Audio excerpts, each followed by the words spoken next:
আসসালামু আলাইকুম রহমতুল্লাহি ওয়া বারাকাতুহু। আজকে আপনাদেরকে আজানের কিছু নিয়ম বলে দিব, যে আজানের নিয়মগুলো আপনারা অনেকে জানতে চেয়েছেন অথবা শিখতে চেয়েছেন।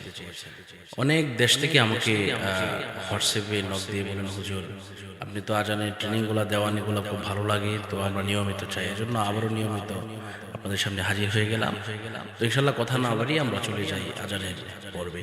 তো প্রথমত হচ্ছে আপনাকে দম রাখতে হবে, আপনাকে কণ্ঠটা সুন্দরভাবে রাখতে হবে। আপনি একেবারেই কিন্তু আজানটা পারবেন না, আস্তে আস্তে আস্তে আস্তে আপনাকে এটা প্র্যাকটিস করতে হবে। তো এই জন্য প্রথমেই আপনি যে সুরগুলো আপনি টান দিবেন তা হচ্ছে যেমন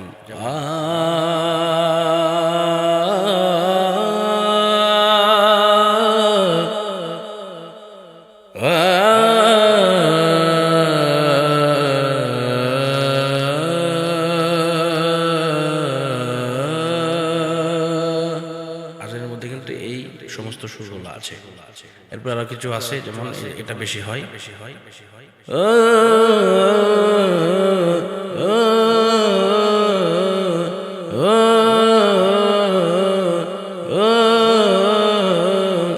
তো আসুন আমরা আজানে চলে যাই। প্রথম কলি লো স্কেলে টানতে হবে। আল্লাহু আকবার, আল্লাহু আকবার, আল্লাহু আকবার,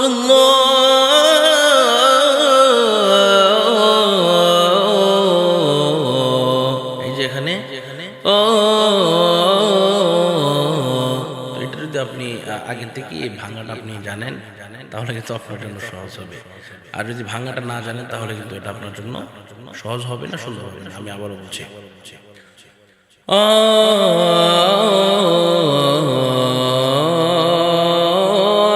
আল্লাহু আকবার। এখন অনেকে বলেন যে হুজুর শ্বাস রাখতে পারি, এটি প্রায় 90% লোক আমাকে এই কথাটা বলে থাকেন যে হুজুর শ্বাস রাখতে পারি না, শ্বাস বেশি রাখার জন্য কি করা যায় এটা একটু আমাদেরকে বলে দিলে ভালো হয়।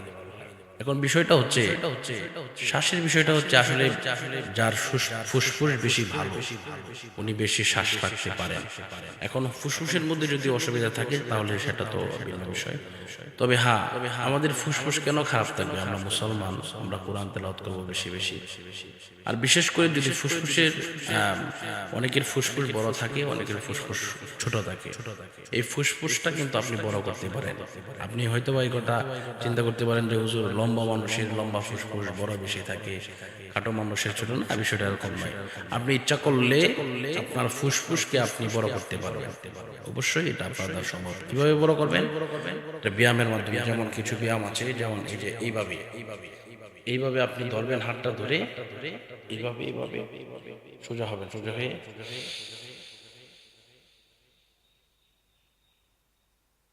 টান দিয়ে এভাবে আপনি অনেকক্ষণ লাগাতে চেষ্টা করবেন, এটাকে ভিতরে চেপে রাখতে। এটা যখন আপনি ভিতরে চেপে রাখবেন, চেপে রাখার পরে যখন আপনি একেবারে আর রাখতেই পারতেছেন না, তখন আপনি আস্তে আস্তে এভাবে আস্তে আস্তে আস্তে আস্তে আপনি এভাবে ছাড়বেন, আবারও ধরবেন, আবার ছাড়বেন, এইভাবে করবেন। তো এভাবেই কিন্তু আপনার আপনার কি বলে এটাকে ফুসফুস বড় হয় এবং আপনার শ্বাস লম্বা হয়। যেমন আল্লাহু আকবার, আল্লাহু আকবার,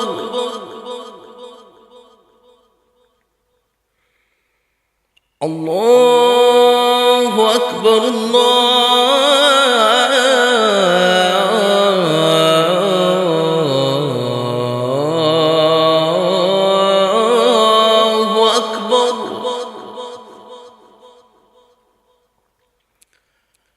আশহাদু আল্লা ইলাহা ইল্লাল্লাহ।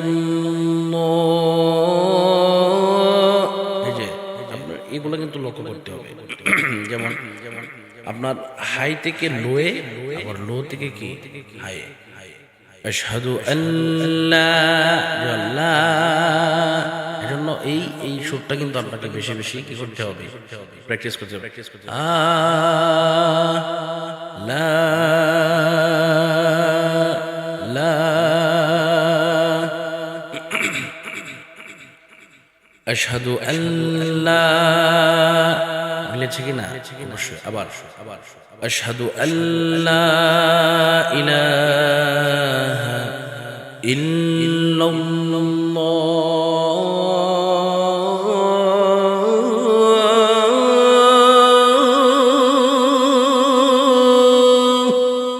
তো এখানে এটাও কিন্তু আপনার প্র্যাকটিসের ব্যাপার।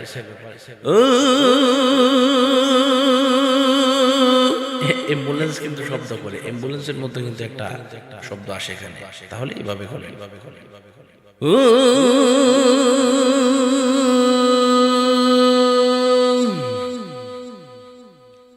আবার প্রথম থেকে আশহাদু আল্লা ইলাহা ইল্লাল্লাহ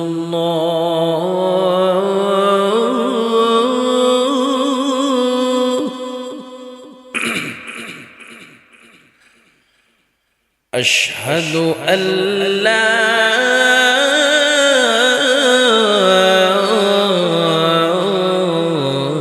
ইলাহা ইল্লাল্লাহ।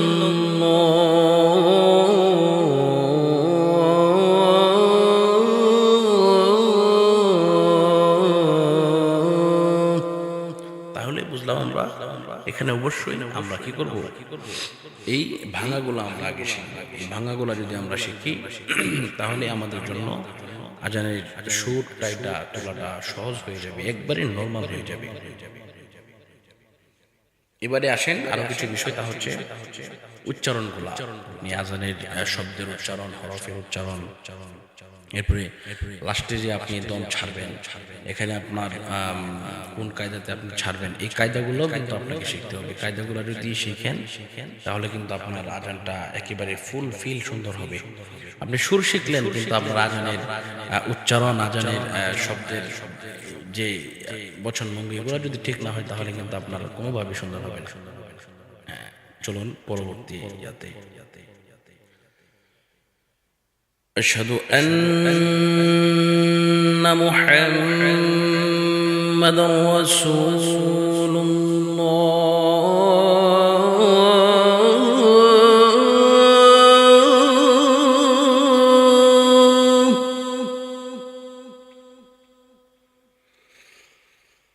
আশহাদু আন্না মুহাম্মাদার রাসূলুল্লাহ।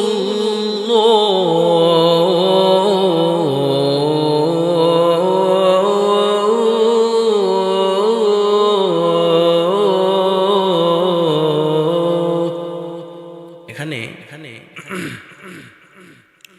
আন্না অনেকে আন্না আন্না, এখানে নুন এবং মিম কিন্তু ওয়াজিব বলবো। আপনার নুন এবং মিমকে নাকের ভিতরে লুকাইয়া আপনার কি করতে হবে, গুণা করতে হবে, না হয় এটা সুন্দর হবে না, আজানের সৌন্দর্য প্রকাশ পাবে না।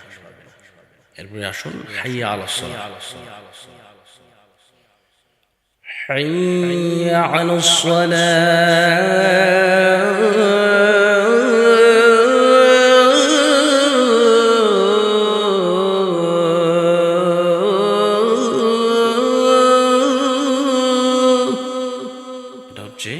একটা স্বাভাবিক যে আজান, এটা যদি আপনি আরেকটু সুর তোলেন, আরেকটু সুর যদি আপনি তোলেন তাহলে এটা অন্যভাবে করতে হবে। হাইয়া আলাস সালাহ।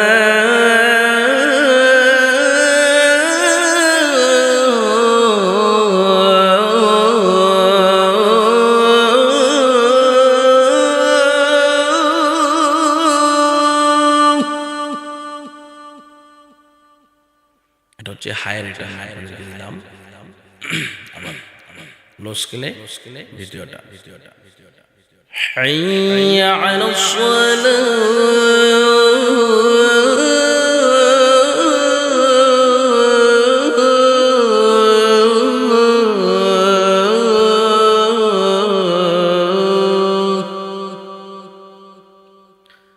কিছু বিষয় আছে, যেমন হাইয়া আলাস সালাহ, এখানে হাইয়া প্রথমে হা, এই হার উচ্চারণটা কিন্তু সঠিকভাবে করতে হবে। হার উচ্চারণটা যদি সঠিকভাবে না হয় তাহলে কিন্তু এটা একেবারে বাজে শোনা যাবে, কঠিন বাজে শোনা যাবে। জন্য হাইয়া আলাস সালাহ, হাইয়া হা, হাইয়া আলাস সালাহ, আবার সাদ মানে কি সালা, সালা বললে হবে না, হাইয়া আলাস সালাহ,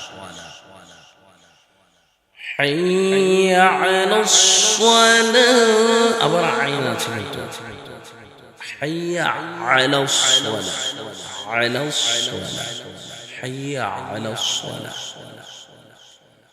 হাইয়া আলাস সালাহ।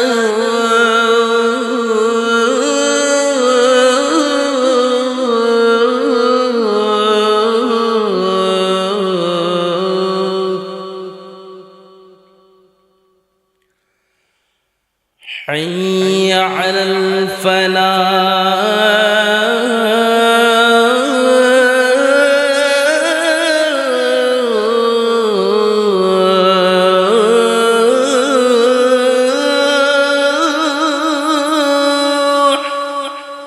লাস্টে হা, হা এর উচ্চারণটা অবশ্যই আপনাকে তাগিদ দিয়ে করতে হবে। যদি তাগিদ দিয়ে করেন তাহলে ইনশাআল্লাহ এটা সুন্দর হবে, তাগিদ দিয়ে না করলে এটা সুন্দর হবে না। হাইয়া আলাস সালাহ,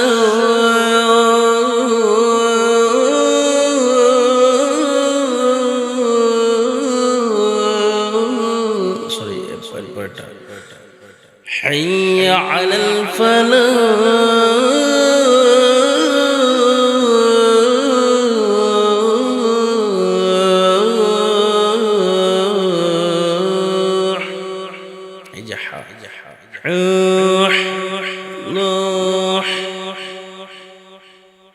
যদি ফজরে আজান দেন তাহলে আসসালাতু খায়রুম মিনান নাওম,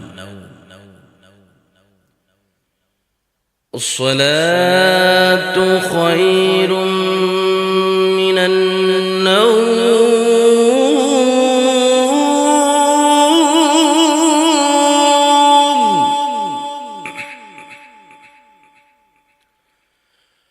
الصلاة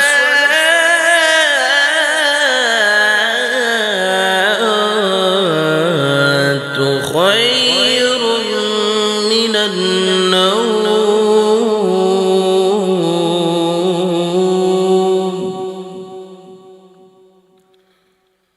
আল্লাহ। এখানে কিন্তু একটা শেখার বিষয় আছে, যেমন অনেকেই আল্লাহ আল্লাহ এভাবে বলে। এটা আপনার প্রথমে কি হবে, আল্লাহ আপনি যে বলবেন প্রথমে আস্তে আস্তে হবে আল্লাহ আল্লাহ, এরপরে আবার কি হবে আল্লাহ আল্লাহ, এটা আস্তে আস্তে প্রথম লো দিয়ে শুরু করবেন, এরপরে হাই যাবে। আল্লাহ লক্ষ্য করেন, আল্লাহ আল্লাহু আকবার, আল্লাহু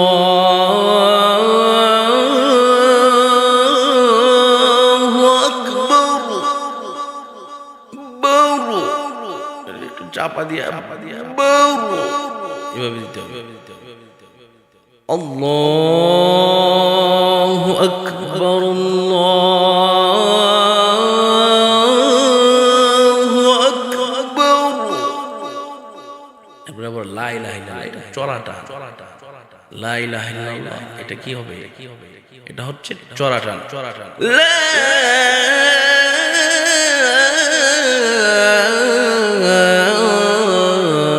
ইলাহা ইল্লাল্লাহ।